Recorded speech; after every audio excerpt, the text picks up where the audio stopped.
Hello बच्चों, welcome to the class of Vikas, the finest and easiest way to learn the concepts.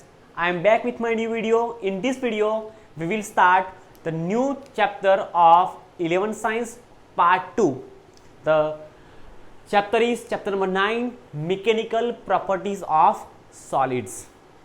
बच्चों हमने 11th Science में first part में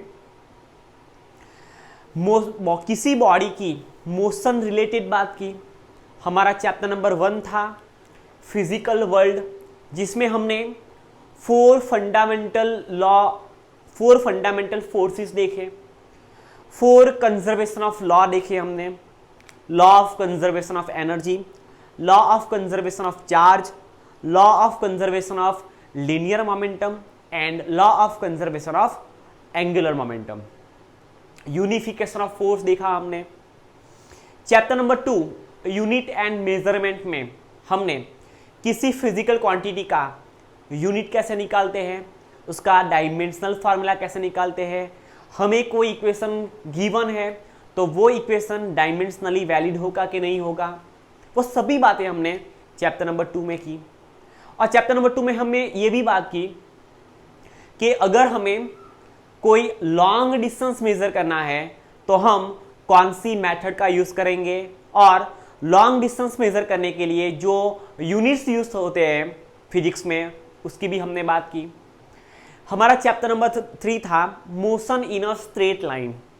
हमने chapter number 3 में one dimensional motion की बात की कि अगर कोई बॉडी सिर्फ एक ही डायमेंशन में मोशन कर रही है तो उसके रिगार्डिंग हमने कुछ कंसेप्ट्स देखे। हमने यूनिफॉर्म एक्सेलरेटेड मोशन की जो इक्वेशन है वो भी डिराइव किए with the help of 3 method. Chapter number 4 में बच्चों हमने motion in a plane, chapter number 4 था हमारा मोशन इन अ प्लेन, जिसमें हमने किसी बॉडी की 2 डायमेंशन मोशन की बात की। अगर कोई बॉडी 2 डायमेंशन में, डेट मीन्स प्लेन में मोशन कर रही है, तो उसके रिगार्डिंग हमने हमने वेक्टर का कंसेप्ट देखा। उसमें हमने वेक्टर एडिशन देखा, वेक्टर को कैसे एक वेक्टर से सब्ट्रैक्ट करते हैं वो देखा। वैसे तो वेक्टर को कभी एक वेक्टर से सब्ट्रैक्ट नहीं कर सकते, बट उसका अपोजिट वेक्टर हम उस वेक्टर में क्या कर सकते हैं, ऐड कर सकते हैं। फिर हमने 2 वेक्टर की वेक्टर प्रोडक्ट देखी, एज वेल एज 2 वेक्टर की स्केलर प्रोडक्ट देखी। जब हम 2 वेक्टर की वेक्टर प्रोडक्ट निकालते हैं तब हमें उसका मैग्नीट्यूड कैसे फाइंड करना है, उसका क्या एक्सप्रेशन है। जब हम 2 वेक्टर के बीच का स्केलर प्रोडक्ट निकालते हैं तब मैग्नीट्यूड का क्या मिलेगा, उसका क्या एक्सप्रेशन है। वो सभी बातें बच्चों हमने की। लास्ट में हमने बॉडी की प्रोजेक्टाइल मोशन की बात की, और उसके रिगार्डिंग हमने मैक्सिमम हाइट, किसी बॉडी को अगर हम प्रोजेक्ट करते हैं, प्रोजेक्टेड मोशन कराते हैं, तब वो body that means with the horizontal हम किसी एंगल पे थ्रो करते हैं तो मैक्सिमम कितनी हाइट गेन कर सकता है, वो कितनी मैक्सिमम रेंज तक जा सकता है, एंड वो कितने टाइम तक एयर में रहता है, that means the time of flight, वो भी हमने देखा। चैप्टर नंबर 5 में हमने न्यूटन्स लॉज ऑफ मोशन देखे। बॉडी के मोशन रिगार्डिंग जो 3 लॉज हमें न्यूटन साहब ने दिए थे उसके बारे में बात की थी। और चैप्टर नंबर 6 में किसी बॉडी पे अगर कोई फोर्स लगता है तो उस बॉडी का डिस्प्लेसमेंट होता है। अगर किसी बॉडी पे नेट अमाउंट ऑफ फोर्स लगता है तो वो बॉडी जिस डायरेक्शन में नेट अमाउंट ऑफ फोर्स लगता है उस डायरेक्शन में डिस्प्लेस होती है। तो लगने वाले फोर्स एंड बॉडी का जो डिस्प्लेसमेंट है, उन दोनों के बीच की वेक्टर प्रोडक्ट को हम वर्क बोलते थे। वो भी हमने chapter number 6 work energy power में बात की। अगर कोई बॉडी अगर किसी बॉडी पे वर्क होता है तो उस बॉडी की एनर्जी खर्च होती है, एनर्जी लॉस होती है, वो भी हमने बात की थी। एट लास्ट हमने वर्क एनर्जी पावर में लास्ट में हमने पावर का कंसेप्ट देखा कि भाई पावर क्या होता है, पावर के डिफरेंट यूनिट्स देखे। चैप्टर नंबर 7 था हमारा सर्कुलर मोशन के बेस था, system of particle and circular motion. और जो ये जो चैप्टर नंबर 7 है हमारा, वो जी नीट के कंसेप्ट के लिए मोस्ट टाइम टॉप चैप्टर है। ओके, उसमें हमने बॉडी का सेंटर ऑफ मास क्या होता है उसकी बात की, मोमेंट ऑफ इनर्शिया क्या क्या होता है, रेडियस ऑफ जाइरेशन क्या होता है, वो सभी बातें हमने चैप्टर नंबर 7 में की। चैप्टर नंबर 8 था हमारा बच्चों ग्रेविटेशन। ग्रेविटेशन में हमने दो मासिव पॉइंट लाइक मास को अगर हम किसी डिस्टेंस पे सेपरेट कर दे तो उन दोनों के बीच में कितने मैग्नीट्यूड का फोर्स लगता है, किस डायरेक्शन में लगता है, वो सभी बातें की। उसमें हमने सैटेलाइट्स के बारे में बात की, उसका ऑर्बिटल टाइम पीरियड निकाला, उसकी ऑर्बिटल वेलोसिटी निकाली, एंड लास्ट में हमने चैप्टर को ख़त्म कर दिया। और ऐसे हमारा जो पार्ट नंबर 1 था, फर्स्ट पार्ट था 11 साइंस का, वो कंप्लीट हो गया। अब बच्चों हम ये जो चैप्टर स्टार्ट करते हैं उससे पहले थोड़ी बात कर लेते हैं। हमें पार्ट 2 में कितने चैप्टर्स लर्न करने हैं और कौन से चैप्टर में हम क्या बात करेंगे वो पहले बात कर लेते हैं। पार्ट 2 में हमारा फर्स्ट चैप्टर है, that is chapter number 9, mechanical properties of solid. इस चैप्टर में बच्चों हम किसी सॉलिड बॉडी के रिगार्डिंग उसकी जो मैकेनिकल प्रॉपर्टीज है उसकी बात करेंगे। हमें यहाँ पे केमिकल प्रॉपर्टी की बात नहीं करनी है, ओके, वो हम केमिस्ट्री में बात करेंगे। हमें फिलहाल यहाँ पे इस चैप्टर में किसी सॉलिड बॉडी की मैकेनिकल प्रॉपर्टी देखनी है। इसके बाद आता है चैप्टर नंबर 10। उस चैप्टर नंबर 10 में हमें फ्लूइड मैकेनिक्स है हमारा चैप्टर नंबर 10। उसमें हमें किसी फ्लूइड का मैकेनिक्स समझना है। अगर कोई फ्लूइड किसी फ्लश पे फ्लो हो रहा है तो उसकी रिगार्डिंग उसकी क्या वेलोसिटी होगी, उस पर कितना रेजिस्टिव फोर्स लगेगा, वो सभी बातें हम चैप्टर नंबर 10 फ्लूइड मैकेनिक्स में करेंगे। उसके बाद आता है थर्मोडायनेमिक्स। तो उसमें हम बच्चों सॉलिड की एंड लिक्विड की जो थर्मल प्रॉपर्टी है उस थर्मल प्रॉपर्टी की बात करेंगे। तो हमने चैप्टर नंबर 9 में क्या करना है, किसी बॉडी की मैकेनिकल प्रॉपर्टी की बात करनी है। चैप्टर नंबर 10 में हमें फ्लूइड का मैकेनिक्स समझना है। मैकेनिक्स का मतलब क्या है, काइनेमेटिक्स प्लस डायनेमिक्स। अगर कोई फ्लूइड फ्लो हो रहा है तो वो फ्लूइड में दो सब्सटेंस आ सकते हैं, लिक्विड भी हो सकता है, गैस भी हो सकता है। ओके, तो फ्लूइड मैकेनिक्स हमें समझना है, काइनेमेटिक्स प्लस डायनेमिक्स। अब उसके बाद आएगा थर्मोडायनेमिक्स। थर्मोडायनेमिक्स के 2 चैप्टर्स हैं। उसमें हमें सॉलिड की एंड लिक्विड की जो थर्मल प्रॉपर्टीज है उसको समझनी है। उसके बाद आता है काइनेटिक थियरी ऑफ गैसेस। तो बच्चों आप यहाँ पे देख सकते हो, आप यहाँ से ऑब्जर्व कर सकते हो मेरी बात से कि कंक्लूजन निकाल सकते हो कि भाई इस पार्ट 2 में हमें सब्सटेंस के जो स्टेट्स है, solid state, liquid states and उसका जो गैस स्टेट है, उस सभी स्टेट्स की बात करनी है, उसकी प्रॉपर्टी हमें लर्न करनी है। ओके, सो उसके बाद क्या आएगा, काइनेटिक थियरी ऑफ गैसेस। उसके बाद एट लास्ट बच्चों हमें 2 चैप्टर लर्न करने which is most time P of, that is the heart of 11 science. 11 science का हार्ट जिसे हम कह सकते हैं, जो 12 साइंस में डायरेक्टली यूज होने वाला है। तो हमारा चैप्टर नंबर 14 होगा बच्चों ऑसिलेशंस। ओके, उस ऑसिलेशन में हम पेंडुलम के related simple harmonic motion, oscillatory motion, damp oscillation सभी बातें करेंगे। और लास्ट में हमारा चैप्टर नंबर 15 है वेव। उस वेव में बच्चों हम वेव का जो कंसेप्ट है वो हम 12 साइंस में वेव ऑप्टिक्स में डायरेक्टली यूज करेंगे। तो वो भी हमारा मोस्ट टाइम भी टॉपिक है। और लास्ट में हम डॉपलर इफेक्ट देखेंगे। उस डॉपलर इफेक्ट में regarding to sound wave, okay, audio wave, तो हम उसकी बात करेंगे। और वही कंसेप्ट हम वेव ऑप्टिक्स में भी यूज करेंगे regarding to wave nature of light. चलो बच्चों, तो अब हमने इतना डिस्कशन कर लिया। Now directly focus on chapter number 9 mechanical properties of solid. चलो बच्चों, सबसे पहले तो यहां पे फोकस करो कि सॉलिड क्या होता है, व्हाट इज द डिफरेंट। आपने ऐसा सुना होगा रिजिड बॉडी, तो सबसे पहले हमें यह पता होना चाहिए हम किस बॉडी को सॉलिड कह सकते हैं, किस बॉडी को रिजिड कह सकते हैं। That means the difference between rigid body and solid body. वैसे तो बच्चों हम जनरली का यूज करते हैं, जनरली हम सॉलिड बॉडी को ही रिजिड बॉडी बोलते हैं, बट रियलिटी थोड़ी डिफरेंट है।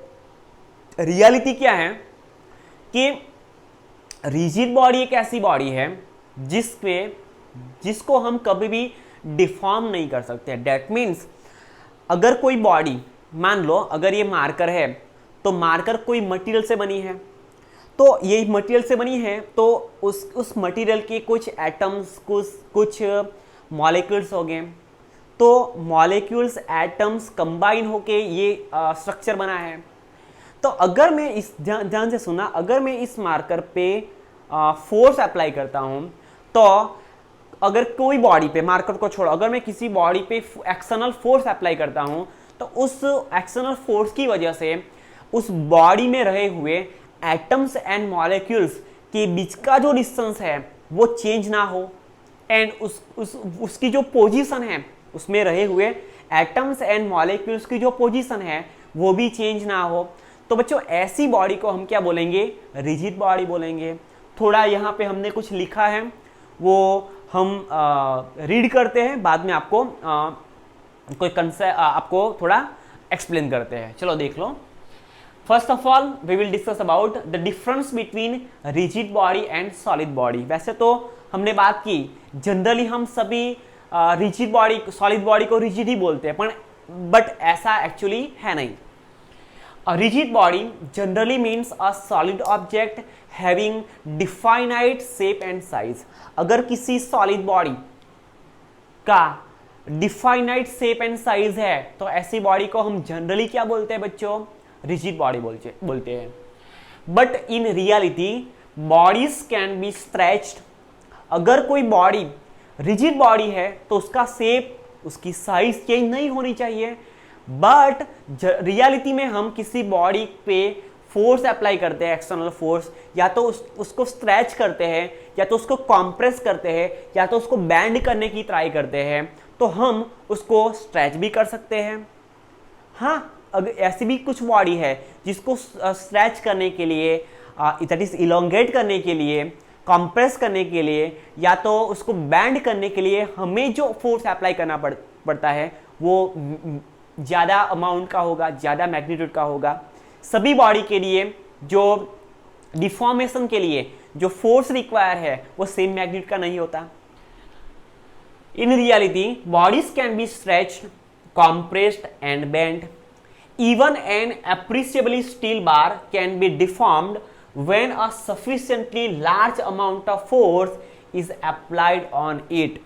अगर हम बच्चों किसी आयरन रॉड ले लें, तो उस आयरन रॉड को जब हम जनरली क्या बोलते हैं कि भाई वो तो रिजिड बॉडी है, उसको हम डिफॉर्म नहीं कर सकते। बट बच्चों अगर हम उसको sufficient amount of external force provide करें तो हम उसको बैंड भी कर सकते हैं, हम उसे स्ट्रेच भी कर सकते हैं, हम उसको कॉम्प्रेस भी कर सकते हैं। देखो यहाँ पे we have one steel scale, हमारे पास एक स्टील की स्केल है। देखो आप यहाँ पे देख सकते हो, अगर मैं इस स्टील की स्केल को ऐसे में अगर फोर्स अप्लाई करूंगा तो देखो आप, ये बैंड हो गई। दैट मीन्स इसकी जो साइज है वो चेंज हुई, इसका जो शेप है वो भी चेंज हो गया। ओके, सो हमने क्या किया, हमने इस स्टील की स्केल पे फोर्स अप्लाई किया। स्टील कैसा मटेरियल है बच्चों, हम जनरली क्या बोलते हैं, एक रिजिड मटेरियल है, बट हमने उस पर फोर्स अप्लाई किया तो हमने उसका डिफॉर्म किया, हमने उसको बैंड भी किया। अगर हम sufficient amount of force apply करें तो हम इसको क्या कर सकते हैं, इसको स्ट्रेच भी कर सकते हैं, कॉम्प्रेस भी कर सकते हैं, depends on applied external force. अब देखो, this mean that solid bodies are not perfectly rigid। अगर हम किसी सॉलिड बॉडी को डिफॉर्म कर सकते हैं, उसका शेप एंड साइज चेंज कर सकते हैं, इट मीन्स कि सभी सॉलिड बॉडी कभी रिजिड नहीं होती। A solid have definite shape and size. Yes, कोई सॉलिड बॉडी है तो उसके पास डिफाइनाइट शेप एंड साइज है। If you talk about this marker, so marker के पास प्रॉपर शेप है, आप देख सकते हो। इस मार्कर का जो शेप है वो सिलिंड्रिकल शेप है, वो एक सिलेंडर जैसा आपको दिख रहा है। उसकी कुछ लेंथ है, उसकी कुछ क्या बोल सकते हैं, उसको थिकनेस है, उसका कुछ डायामीटर है। सो इसका प्रॉपर शेप एंड साइज है, डिफाइनाइट शेप एंड साइज है। तो ये क्या हो गई, रिजिड बॉडी नहीं हो, ये क्या है, सॉलिड बॉडी है। हाँ, रिजिड है कि नहीं है वो तो किस पे डिपेंड करता है। अगर ये डिफॉर्म हो गई, अगर इस पे एक्सटर्नल फोर्स अप्लाई करने पे अगर ये डिफॉर्म हो गई तो ये बॉडी कैसी होगी, सॉलिड होगी बट रिजिड नहीं होगी। अगर उसका शेप एंड साइज चेंज नहीं हुआ तो हम कह सकते हैं, इजीली हम कह सकते हैं अगर ये बॉडी कैसी है, रिजिड बॉडी है।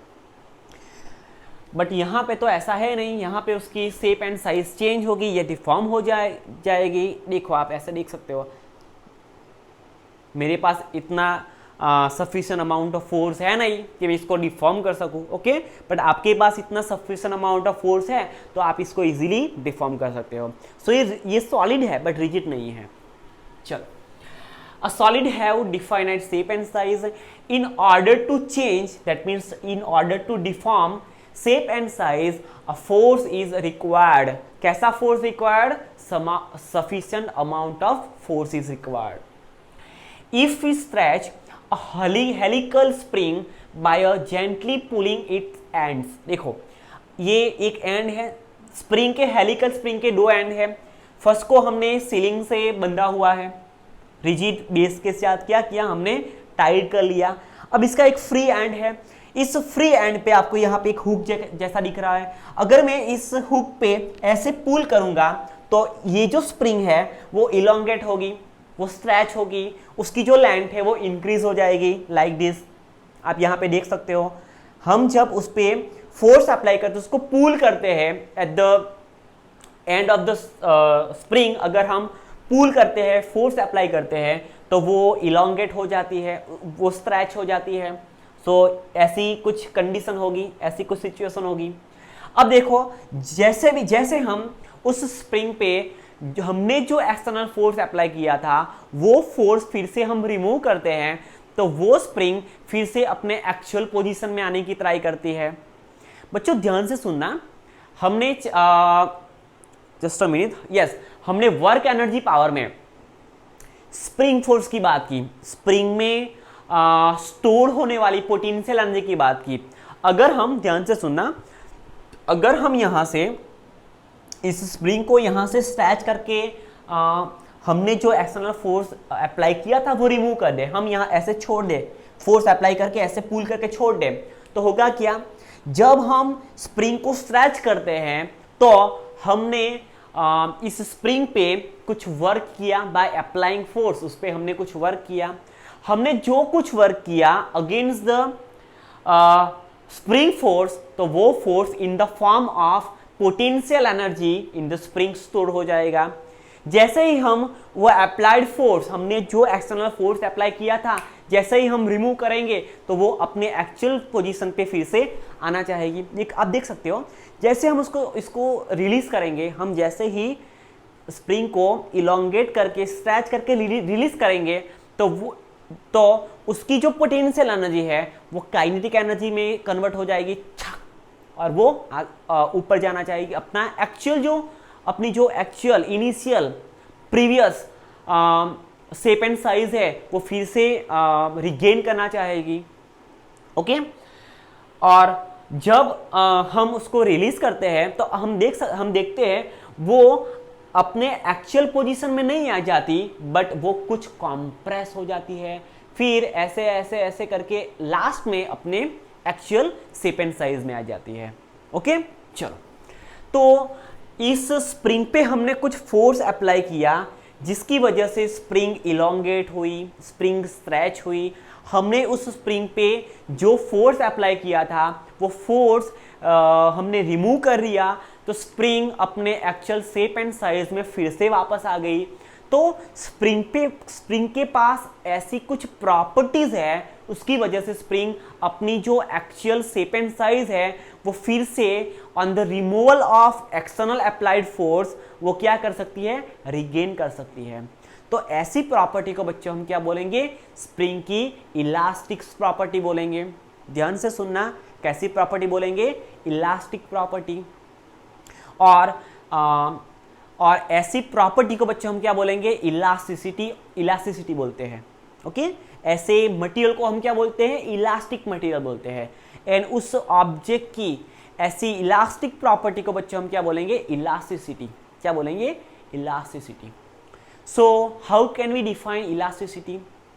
Elasticity is a property of the material by the virtue of which it regains its original shape and size on removal of applied external force। जब हम किसी बॉडी पे फोर्स अप्लाई करके फिर से उस बॉडी को रिलीज कर देते हैं, उस पे हमने जो फोर्स अप्लाई किया था उसको हम रिमूव कर देते हैं, तो वो बॉडी अपने एक्चुअल शेप एंड साइज में फिर से आना चाहती है, फिर से आ जाती है। तो ऐसी प्रॉपर्टी को बच्चों हम क्या बोलेंगे, इलास्टिक प्रॉपर्टी बोलेंगे। देखो आप यहाँ पे देख सकते हो, हमारे पास ये जो स्टील की आपको स्केल दिख रही है, अगर मैं इसको ध्यान से सुनना, ध्यान से देखना, अगर मैं इसको कुछ फोर्स अप्लाई करके बैंड करता हूँ और हमने जो फोर्स अप्लाई किया था वो फोर्स हम यहाँ से फिर से रिमूव कर देंगे, तो ये अपने एक्चुअल पोजीशन में and actual shape and size में फिर से आ गई।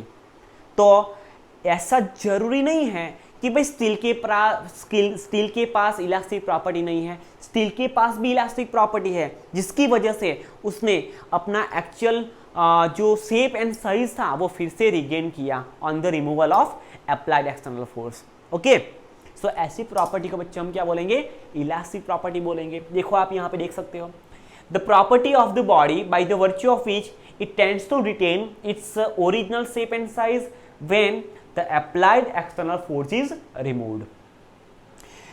This type of properties is known as elasticity, and the deformation is known as elastic deformation।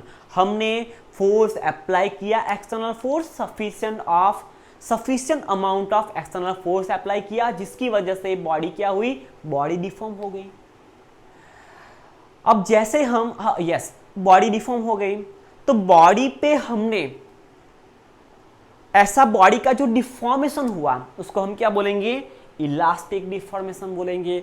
और डिफॉर्म करने के लिए बॉडी को अपने उसका जो इनिशियल उसका जो शेप एंड साइज था उसको चेंज करने के लिए हमने जो फोर्स एक्सटर्नली अप्लाई किया उस फोर्स को हम क्या बोलेंगे, डिफॉर्मिंग फोर्स। कैसा force, deforming force. The force is applied to deform a body, or we can say to change its shape and size is known as deforming force।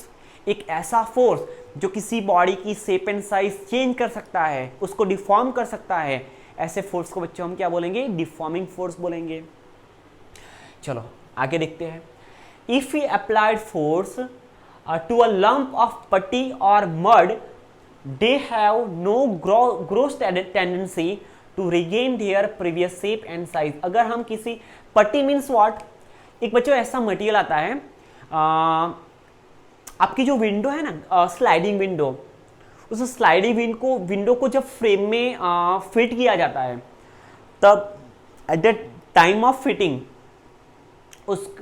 एक ऐसा material उस पर लगाया जाता है, वो जनरली सॉफ्ट होता है, बट वो एटमॉस्फेयर के कांटेक्ट में आने से, वो सराउंडिंग के कांटेक्ट में आने से वो हार्ड हो जाता है। तो ऐसे बच्चों ऐसे मटेरियल को हम क्या बोलते हैं, पट्टी बोलते हैं। एंड मड तो आपको पता ही है। ओके, अगर हम मड को क्या करेंगे, फोर्स अप्लाई करेंगे, तो मड डिफॉर्म हो जाएगा, मड का जो शेप एंड साइज है वो कैसा हो जाएगा, डिफॉर्म हो जाएगा। But on the removal of applied external force वो फिर से अपनी ओरिजिनल शेप एंड साइज में नहीं आ सकता। ओके, सो ऐसी प्रॉपर्टी को बच्चों हम क्या बोलेंगे, प्लास्टिक प्रॉपर्टी बोलेंगे। क्या बोलेंगे, प्लास्टिक प्रॉपर्टी। ओके, चलो देखो, if you apply force to a lump of putty और mud, they have no gross tendency to regain their previous shape and size, and they get permanently deform, उस वो फिर से नहीं आ सकता, दैट मीन्स वो परमानेंटली डिफॉर्म हो गया। Such a substance are called plastic and this type of property is known as plasticity. क्या बोल सकते हैं? इलास्टिक प्रॉपर्टी को हम इलास्टिसिटी बोल सकते हैं, तो प्लास्टिक प्रॉपर्टी को हम क्या बोल सकते हैं? प्लास्टिसिटी। प्लास्टिक प्रॉपर्टी किसको बोलेंगे? अगर हम किसी बॉडी पे फोर्स अप्लाई करते हैं तो वो क्या हो जाता है? मान लो बच्चों, आपको मैं यहां से एक एग्जांपल देता हूं। मान लो हमारे पास ये कोई बोर्ड है, ओके। अगर मैं इस पे एक फोर्स अप्लाई करता हूं, मैंने इस पे क्या किया? फोर्स अप्लाई किया, ओके। तो फोर्स अप्लाई किया, मैंने इस पे फोर्स अप्लाई किया, जो अप्लाइड फोर्स था वो फिर से रिमूव हो गया, हमने फिर से रिमूव कर दिया। बट ये जो पेपर है, ये पैड है, ये फिर से अपने एक्चुअल शेप एंड साइज में नहीं आया, तो ऐसी प्रॉपर्टी को बच्चों हम क्या बोलेंगे? Plastic property. अगर वो अपनी एक्चुअल शेप एंड साइज में फिर से आ जाता on the removal of applied external force, तो ऐसी प्रॉपर्टी को बच्चों हम क्या बोलते हैं? इलास्टिसिटी बोलते हैं, ओके। सो ये कैसा मटेरियल है? प्लास्टिक मटेरियल है। हम जनरली प्लास्टिक किसको बोलते हैं? एक्चुअली आपको अब क्वेश्चन होगा कि सर ये तो प्लास्टिक थोड़ी है, ये तो पेपर है, ये तो पेपर से बना हुआ, ये तो प्लास्टिक है नहीं। बच्चों ऐसी प्रॉपर्टी को हम क्या बोलेंगे? प्लास्टिक प्रॉपर्टी बोलेंगे। अगर हम किसी बॉडी पे, किसी ऑब्जेक्ट पे फोर्स अप्लाई करते हैं तो वो on the removal of applied external force वो अपने एक्चुअल शेप एंड साइज में फिर से आ जाना चाहिए था, लेकिन नहीं आया, तो ऐसी प्रॉपर्टी को हम क्या बोलेंगे? ऐसे मटेरियल को हम क्या बोलेंगे? प्लास्टिक मटेरियल बोलेंगे। एंड ऐसे ऑब्जेक्ट की ऐसी प्रॉपर्टी को हम क्या बोलेंगे? प्लास्टिसिटी बोलेंगे, ओके।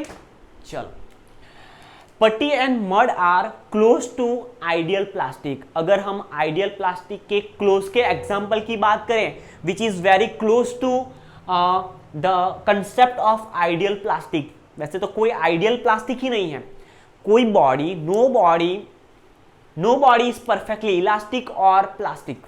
अगर कोई भी बॉडी हमारे वर्ल्ड में ऐसी कोई बॉडी है ही नहीं, हमारे पास ऐसी बॉडी पॉसिबल ही नहीं है जो परफेक्टली प्लास्टिक या तो परफेक्टली इलास्टिक हो। बट उसके क्लोज हम आइडियल प्लास्टिक और आइडियल इलास्टिक के क्लोज हम एग्जांपल ले सकते हैं। So if you talk about putty and mud, that is close to ideal plastic. Ideal plastic के क्लोज एग्जांपल्स है। बच्चों यहाँ पे हमने एक इंपॉर्टेंट नोट लिखी है, ध्यान ये वाली, this is the heart of this chapter. No body is perfectly elastic. ऐसी कोई बॉडी है ही नहीं जो परफेक्टली इलास्टिक है। परफेक्टली इलास्टिक हम किसको कह सकते हैं?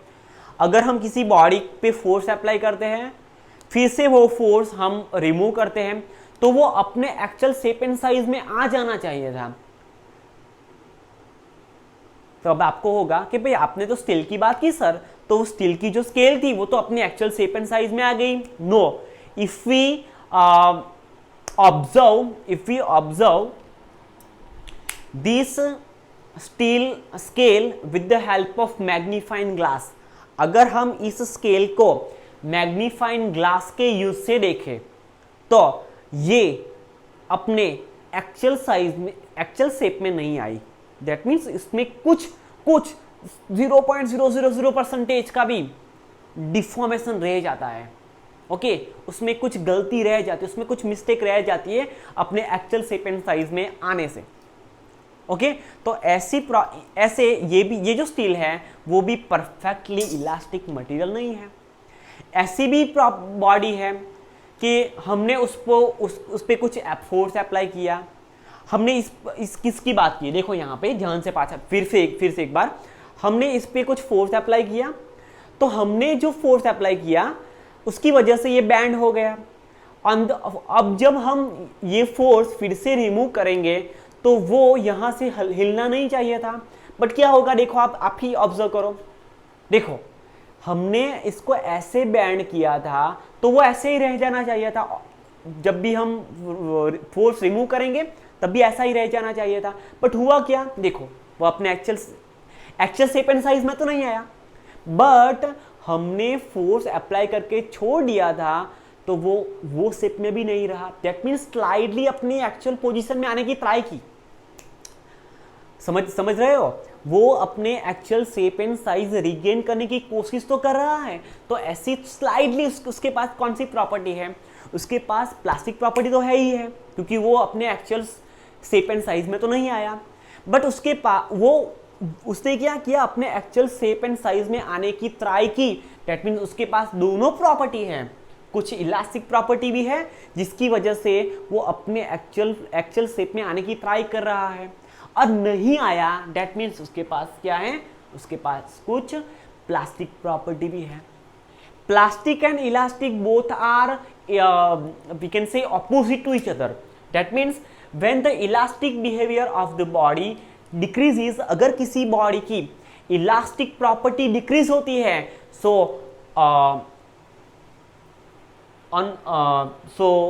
और क्या होगा, इट्स प्लास्टिक बिहेवियर इंक्रीज। उसकी इलास्टिक प्रॉपर्टी डिक्रीज होती है तो ऑब्वियसली उसका प्लास्टिक बिहेवियर कैसा होगा, इंक्रीज होगा। और अगर प्लास्टिक बिहेवियर डिक्रीज होता है तो ऑब्वियसली उसका इलास्टिक जो बिहेवियर है वो कैसा होगा, इंक्रीज होगा। बच्चों आप देखो यहाँ पे, अब मेरी बात ध्यान से सुनना। हम इस स्प्रिंग पे, इस हेलिकल स्प्रिंग पे कितना फोर्स अप्लाई करें कि भाई ये अपने एक्चुअल शेप एंड साइज में आ सकता है। अगर हमने ज़्यादा फोर्स अप्लाई करके इसको स्ट्रेच कर दिया तो ये स्प्रिंग अपने एक्चुअल पोजीशन में कभी वापस नहीं आ सकती, अपने एक्चुअल शेप एंड साइज में नहीं आ सकती। दैट मीन्स इसके पास जो कुछ प्रॉपर्टी थी, इलास्टिक प्रॉपर्टी थी, वो क्या हो गई, वो प्रॉपर्टी ही खत्म हो गई, उसके पास कोई प्रॉपर्टी रहेगी ही नहीं। अगर हम उसको भाई इसकी भी एक औकात है, सभी की एक औकात होती है, मेरी भी एक औकात है। मैं फिजिक्स ही पढ़ा सकता हूँ और कोई सब्जेक्ट नहीं पढ़ा सकता, मुझे आता ही नहीं, क्या पढ़ाऊंगा, ओके, और सब्जेक्ट आते ही नहीं। दैट मीन्स वैसे मेरी औकात है, सभी की कोई औकात होती है, सभी की कुछ लिमिटेशंस होती है, वैसे इस स्प्रिंग की भी कुछ लिमिटेशंस है। क्या लिमिटेशंस है, हम इस पे ज़्यादा फोर्स अप्लाई कर देंगे तो ये स्प्रिंग परमानेंटली स्ट्रेच हो जाएगी, डिफॉर्म हो जाएगी, वो फिर से अपनी एक्चुअल शेप एंड साइज में नहीं आ सकती। दैट मीन्स इसकी जो इलास्टिक प्रॉपर्टी है वो प्लास्टिक प्रॉपर्टी में कन्वर्ट हो जाएगी। आई बात समझ में, इलास्टिक प्रॉपर्टी किस में कन्वर्ट हो गई, प्लास्टिक प्रॉपर्टी में। तो आप देख सकते हो जैसे ही इलास्टिक प्रॉपर्टी डिक्रीज हुई, प्लास्टिक प्रॉपर्टी इंक्रीज हो गई। ओके, आई होप आपको इस लेक्चर में मजा आई होगी। और आज हमने बहुत बेसिक बात की है बच्चों इस चैप्टर के बारे में। अब हमारे नेक्स्ट लेक्चर से बच्चों हम इसकी जो कुछ एक्सप्रेशन है वो डिराइव करने की ट्राई करेंगे। ओके, तब तक ब्रेक लेते हैं, तब तक do what ever you want but don't trouble your mom. Thank you.